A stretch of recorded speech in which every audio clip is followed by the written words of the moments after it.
നമുക്ക് വളരെ ഇഷ്ടമാണ്. മണവും മധുരവും എന്ന പാഠഭാഗം നമ്മളെ പഠിപ്പിക്കുന്നത് മറ്റുള്ളവരെ സഹായിക്കുവാൻ കഴിയുന്ന അവസരങ്ങൾ പ്രയോജനപ്പെടുത്തുക എന്നുള്ളതാണ്. പൂക്കളും പൂമ്പാറ്റകളും തമ്മിലുള്ള സംഭാഷണം അവതരിപ്പിക്കുന്നത് 1-ാം ക്ലാസ്സിലെ കൂട്ടുകാരാണ്. നമുക്ക് ആസ്വദിക്കാം.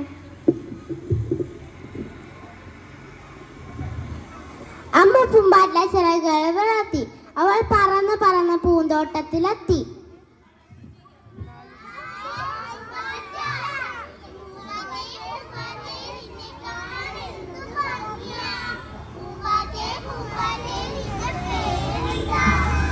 അമ്മു, എന്റെ പേരാണ് അമ്മു. ഹായ്, നല്ല പേര്. നിങ്ങൾക്കൊക്കെ എന്താ വെള്ള നിറം? ചോദിച്ചപ്പോഴേ ഇങ്ങനെയാണ്.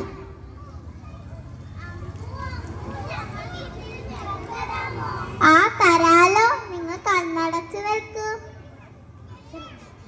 അമ്മ പൂമ്പാറ്റ പൂക്കൾക്ക് നിറം നൽകി. ചെമ്പരത്തി പൂ ചുവന്നു. മറ്റെല്ലാ പൂക്കൾക്കും നിറം കിട്ടി.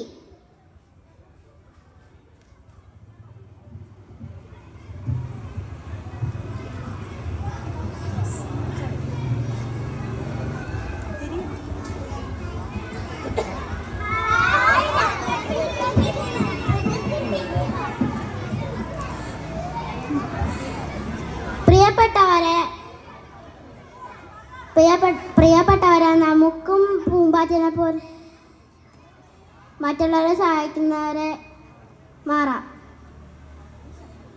ജി ശങ്കരക്കുറുപ്പിൻ്റെ പൂക്കളും പൂമ്പാറ്റയും എന്ന് കവിത ഒന്ന് കേൾക്കാം.